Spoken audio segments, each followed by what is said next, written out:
그러다가 일제강점기가 되고 나서 좀 변화하기 시작하는데, 그 당시에도 일본이 조선을 개발시키면서 여러 가지 사업군을 또 번창하게 됩니다. 일본군들이 이제 조선인을 차별하고 폄하하는 게 있습니다. 마치 이제 우리 나라 사람들이 동남아나 우리보다 옷 사는 그런 지역이나 그런 사람들이 오면 무시하고 깔보듯이 그 당시만 해도 그런 성숙하지 못한 정신의 시대였을 거라고 저는 생각을 해요. 그때만 해도 엄청 심했겠죠. 우리가 이미 식민지를 한 나라이고, 그 당시만 해도 그 식민지라는 건 모든 나라가 시행했던 그러한 간습이었거든요, 사실상. 그러니까 식민지라는 게 나쁘다 이렇게 생각하는 그런 시대가 아니었습니다.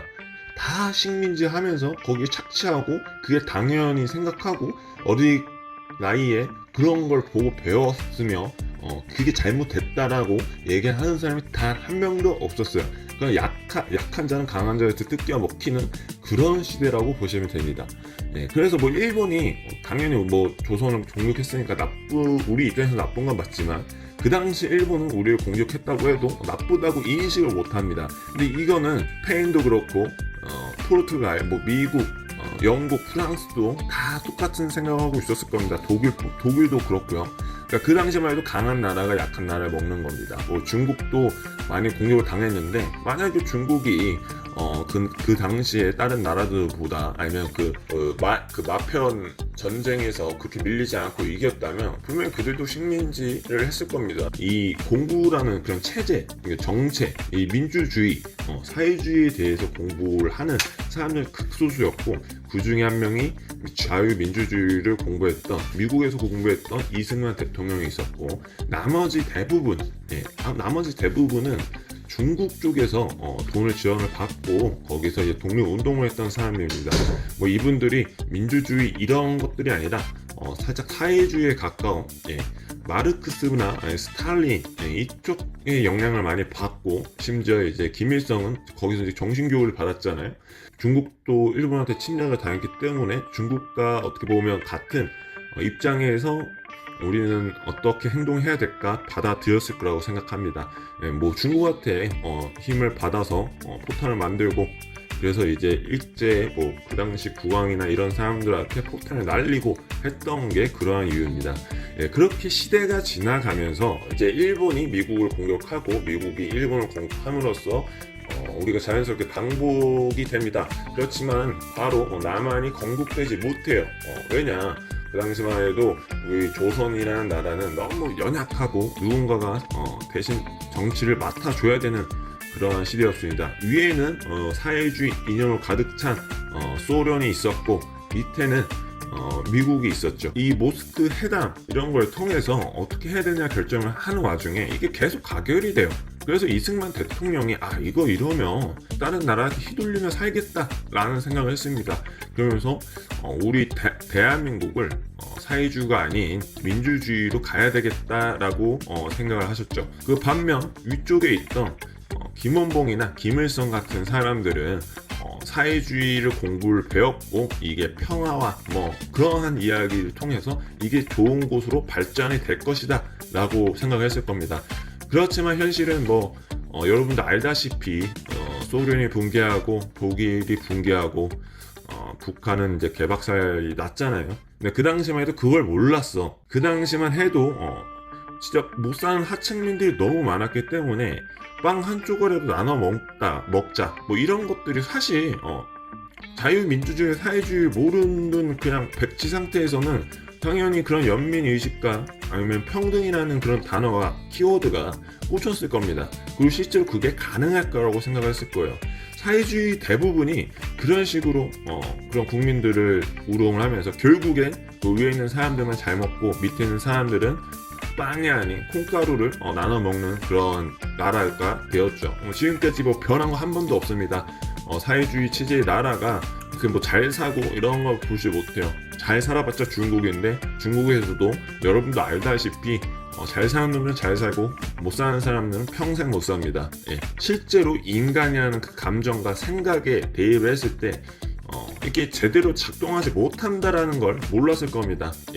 아무튼 이승만 대통령은 그 공산당의 그 공산주의에 이러한 악랄한 모습을 봤습니다. 예, 공산주의가 될 수 없고 사회주의로 될 수밖에 없는, 그러니까 지금의 북한처럼 될 수밖에 없는 걸 알고 남한이 먼저 통일을 했습니다. 그리고 참고로 중간에 김구라는 사람이 있습니다. 이 김구는 남과 북을 통일하기 위해 힘썼던 사람을 우리는 배워왔을 텐데, 김구라는 사람이 사실은 그렇게 똑똑하지도 그렇게 많이 배우지도 않았습니다. 그리고 위쪽에 있던 그 사회주의 이념과 그냥 통일이라는 그 맹목적인 거에 따라서 이러다가 다른 나라한테 잡아먹힐 수도 있고 다른 나라들이 정치에 또 이렇게 빠져들 수도 있는 부분인데도 불구하고 계속해서 사회주의 체제를 갖는 그 위에 있는 지도자들이랑 또 만나려고 노력하다가 결국에 이승만 대통령의 그 밑에 있는 부하한테 사살하게 되었죠. 예, 아무튼 근데 이게 이승만 대통령이 남한을 세웠던 이유입니다. 그리고 이런 식으로 남과 북이 나눠지는데요. 위쪽에는 사회주의, 그 뒤엔 중국과 소련이 있고 남한은 미국과 일본이 있습니다. 이게 여러분들이 남과 북이 나눠졌을 때 그냥 나눠진 게 아니라 이승만 대통령은 정말 결단을 내린 겁니다. 그 당시만 해도 남한을 세우려고 했는데, 근데 이승만 대통령이 여기서 진짜 대단한 사람이고 결단을 잘 내렸다는 게 뭐냐면 그 당시만 해도 조선에 민주주의를 뭐 채택한 사람들이 많다라고 독립군이 많다 이렇게 생각하는데 절대 아니에요. 그 당시만 해도 자유민주주의가 잘 모르고 사회주의를 잘 모릅니다. 대신에 평등이라는 키워드에 꽂혀서 이 사회주의가 되면 평등해지는 그런 나라가 된다라는 그런 상상을 합니다. 지금도 그렇잖아요. 그냥 일찍 분들이라고 할게요. 그분들은 평등이라는 게 존재하고 그게 가능할 거라 생각을 하고 지금까지 30년 동안 배워봤자 변한 건 단 하나도 없고 조국이라는 사람은 딸내미 의사시키고 시험 대신 봐줘서, 그리고 문재인 와이프는 뭐 옷을 뭐 몇백억 이렇게 사 입는다고 합니다. 그러면서 조사 한번 받지 않죠. 그리고 윤미향 같은 사람은 일본 위안부를 돕는다고 해도 뒤에서는 그 후원금을 자기 계좌로 받고 그걸로 초밥을 사 먹고 자기 딸내미 등록금을 내는 그런 시대인 거죠. 그러니까 가능할 수가 없습니다. 내가 처음에 그런 생각을 가져도 돈이 많다 보면 타락하게 되어 있어요. 인간은 원래 그런 동물인 거죠. 예. 왼쪽에도 사회주의, 오른쪽에도 사회주의 했던 독립운동가들이 있습니다. 근데 이 독립운동가들, 사회주의 이념을 가진 사람들과 남한을 세우려고 하니 너무 힘이 역부족이에요. 아니 나는 민주주의를 배워왔지만 아무리 민주주의에 대한 이 소중함을 얘기해도 지금의 일찍분들처럼 이러면 안 돼, 이러면 안 돼라고 얘기해도 그 엄청난 신념, 예를 들어 북한, 뭐 중국 같은 데 가면은 막 중국이 짱이다, 아니면 북한이 짱이다, 이재명이 짱이다 라고 하면서 남의 이야기 듣지 않습니다. 그 마르크스, 그 스탈린이 마르크스를 죽이고 나서 스탈린이 정권을 잡으면서 힘들어질 때마다 옆에 있는 사람이 친 게 마녀사냥이었어요. 남의 그 주변 사람들 이야기를 듣지 못하게 하고 어떠한 안 좋은 점이 생기면 그 주변을 계속 숙청해 왔다고. 지금의 뭐 민주당이 그렇다고 볼 수 있는데, 아무튼 그 당시만 해도 그런 것들 때문에 친일파죠 사실은. 예, 그분들과 손을 잡았다고 저는 보고 있습니다. 근데 이거를 잡고 싶어서 잡은 게 아니라 결국엔 이걸 욕을 먹을 거 알면서도 민주주의를 지키기 위해서 잡은 거예요. 그렇게 일본의 그 지식인들, 제가 여기서 일본인들이 지식인이라고 얘기하는 건 뭐냐면 그들은 이미 배울 걸 다 배우고 사회주의가 나쁘다는 걸 알고 있습니다. 여러분들이 영화를 보셨으면 아실 텐데 박열이라는 그 영화를 보면 그 박열이라는 사람이 사회주의 계열의 그런 독립운동가입니다. 그러니까 그 당시만 해도 사회주의 이념을 가진 그런 독립운동군들이 많았다는 걸 보시면 되는데, 그 영화에서도 많이 나와요. 몰래 이 사회주의에 대해 공부하고 이런 장면들이 나옵니다. 그 당시만 해도 그런 것들이 있었습니다. 그렇게 어쨌든 남한이 통일이 되고 이승만 대통령이 정권을 잡습니다. 근데 이승만 대통령이 정권을 잡고 나서 얼마 뒤에 북한이 남한을 쳐들어왔죠. 근데 웃긴 게 지금 와서 살짝 민주당 계열에 있는 사람들이 이거 남한이 친 거다, 뭐 미군의 잘못이다, 미군이 전쟁을 일으켰다, 이렇게 얘기를 해요. 네. 그 당시만 해도 미국이라는 나라가, 미국이 저희 동남아 쪽에서도 전쟁 많이 도와줬거든요. 그러니까 남한 그 중국이 그 동남아를 먹으려고 하니까 미국이 이건 안 된다면서 도와준 거예요. 그 당시에도. 예. 근데 그게 조선 때도 그랬단 말이지. 그렇게 도와준 미국을 지구 반대쪽에서 비행기 타고 온 그 미군을 이거를 적이다, 얘네가 전쟁을 일으켰다라고 합니다. 그리고 걔네들이 주장하는 내용들 보면 기가 막히고 코가 막혀요. 예. 뭐 지금도 진짜 실제로 그렇게 믿는 사람들이 있을 겁니다. 그러니까 그러한 생각들이 쭈르륵 이어져 오면서 실제로 대한민국에 아직 남아있던 그런 사회주의 이념을 가진 간첩들이 이제 존재하기도 하고, 실제로 남한에 살면서도 그 사회주의 이념에 푹 빠져서 그 주체 사상이죠. 북한 사람들을 김일성을 따르게 하는 그 주체 사상을 배포한 것처럼 남한에도 그런 주체 사상을 배포를 합니다. 예, 그렇게 시간이 지나자 전쟁이 나고 나서 그 모습이 보이죠. 그게 바로 여수 반란 사건입니다. 여수에서 전쟁이 터지자 여수에서 사회주의 이념을 가진 사람들이 자기는 사회주의를 따르겠다며 반란을 일으켜요. 예. 그리고 전쟁이 이제 끝나가면서까지도 계속 반란을 일으키면서 결국엔 그들이 간 곳이 어디냐? 빨치산입니다. 그렇게 빨치산에 숨어서 지내다가 전쟁이 끝나고도 계속 거기서 항복하지 않고 있었죠. 예. 근데 여러분 4.3 사건 아시죠? 제주도. 그 사건이 이승만이 무력으로 민주주의 남한을 세우려고 하다가 그랬다, 독재하려고 그랬다 라고 생각하시는 분들이 많은데, 그리고 사회주의 이념을 가진 사람들이 다 제주도로 갑니다. 아니면 북한으로 떠나거나, 밑에 있는 남한 쪽에 있는 데는 제주로 많이 갔어요.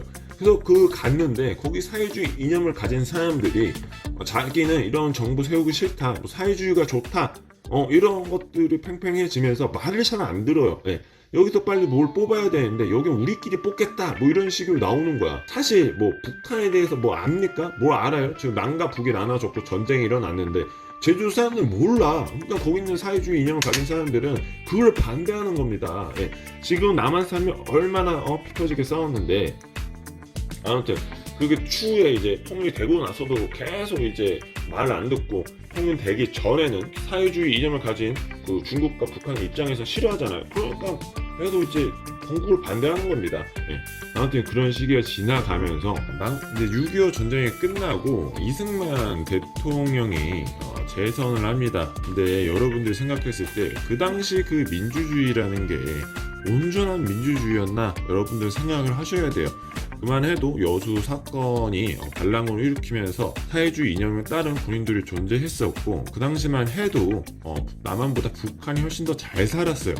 그래서 북한으로 건너가고 싶었던 사람들 많고, 실제로 북한으로 건너간 사람들이 많습니다. 이게 특정의 시기, 그 잘 사는 시기 전까지 북으로 몰려 넘어간 사람들이 많았어요. 이 사람들이 이 자유민주주의 소중함을 몰랐던 시기입니다. 그리고 나서 서울대 사건이 일어나는데, 이 서울대 사건도 아까 제가 얘기했던 그 주체사상에 푹 빠져서 사회주의가 더 좋은 세상이다, 쟤는 잘 사는데 나는 이렇게 못 사냐, 이건 불공평하다, 이렇게 일어났던 것들이 사실 그 서울대 그 학생들 운동이었거든요. 다음 이야기에는 그 운동이 쭈르르 이어져서 무장공비들이 오고 무장공비에 잡히고, 그러면서 그 이후로 더 많은 그 운동가들이 나와서 사회주의 운동을 찬양하고, 북한을 찬양하고, 미군 철수하고, 이러한 이야기까지 다뤄볼 생각입니다.